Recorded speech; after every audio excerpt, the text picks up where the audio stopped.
আমরা অনেক বেশি আলোচনা করছি বর্তমান সরকারের ভালো খারাপ মন্দ এসব নিয়ে, কিন্তু তার থেকে কি বেশি আলোচনা হওয়া এখনো উচিত ছিল না যে দানব হাসিনা এই দেশটাকে কতটা ধ্বংস করে গেছে।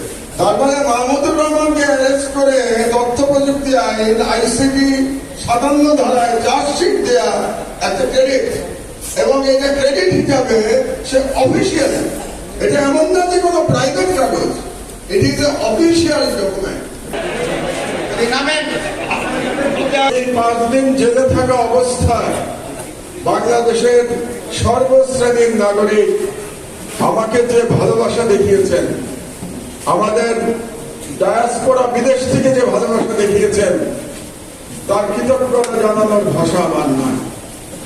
আমি এর যোগ্য নই, আমি তথাকথিত সুশীল নই, আমি সুশীল মিডিয়ার টাইটেল প্রাপ্ত বিশিষ্ট ব্যক্তি নই বাংলাদেশে। আমি রাজনৈতিক নেতা নই, রাজনীতির কোন রকম আকাঙ্ক্ষাও আমার নাই।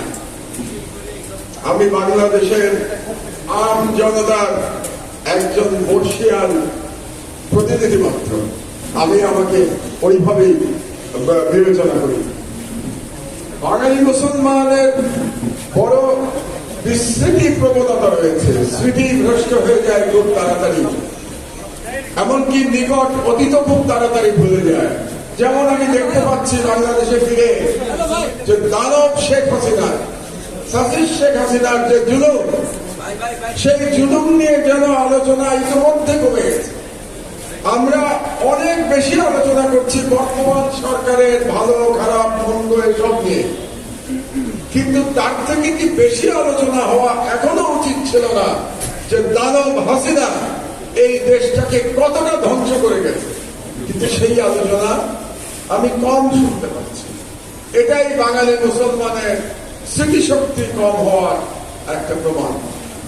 তো আমি আমার দেশের প্রসঙ্গে অনেক কথা হয়েছে, আমি সংক্ষেপে দিয়ে একটি কথা বলতে চাই।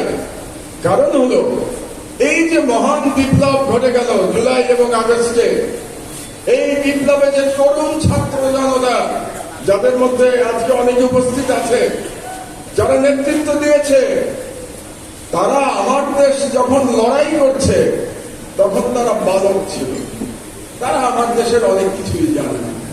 একে বাঙালি মুসলমানের স্মৃতিশক্তি নাই, দ্বিতীয়ত যারা বিপ্লবের ভ্যানগার্ড, তারা ওই সময় একেবারেই বালক ছিল, তারা জানে না আমার দেশের লড়াইটা কি। বিশিষ্ট ব্যক্তি আপনাদের দেশে নিজামুল হক নাসিমের জেলে থাকা উচিত, সে ঘুরে বেড়াচ্ছে।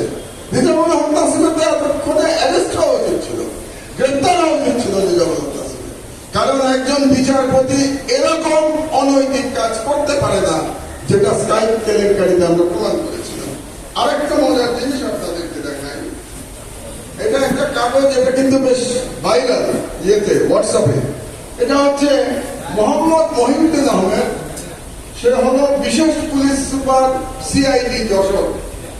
তো সে তার প্রমোশনের জন্য একটা কাগজ তৈরি করেছে তৎকালীন সরকারের সময় 2002 সালে 2022 সালে। তো তার কি কি মানে সে কি বড় বড় কাজ করেছে, কি মহৎ কাজ করেছে। মহৎ কাজের মধ্যে একটা কাজ আমি আপনাদেরকে পড়ে শোনাচ্ছি। আমার দেশ পত্রিকার সম্পাদক মাহমুদুর রহমানকে আটক করে তথ্য প্রযুক্তি আইনে আমি চার্জশিট দিয়েছি। তার মানে মাহমুদুর রহমানকে অ্যারেস্ট করে তথ্য প্রযুক্তি আইন আইসিটি 57 ধারায় চার্জশিট দেয়া একটা ক্রেডিট, এবং এটা ক্রেডিট হিসাবে সে অফিসিয়াল। এটা এমন না যে কোনো প্রাইভেট কাগজ, it is a official document. এবং এই হচ্ছে বাংলাদেশ। হাসিনার ফাঁসিবাদ এবং ইন্ডিয়ান হেজেমনি, ভারতীয় আধিপত্যবাদের বিরুদ্ধে মেসেজ ছিল আমার দেশের, যে আমার দেশ স্বাধীনতার কথা বলে। ওরা কিন্তু বুঝতে পেরেছিল এই মেসেজ কি। আপনারা জানেন যে বাংলাদেশের মিডিয়ায় এখন পর্যন্ত গত 53 বছর ধরে স্বাধীনতার পরে ভারতীয় হেজেমনি সম্পূর্ণভাবে নিয়ন্ত্রণ করে বসে আছে বাংলাদেশের অধিকাংশ।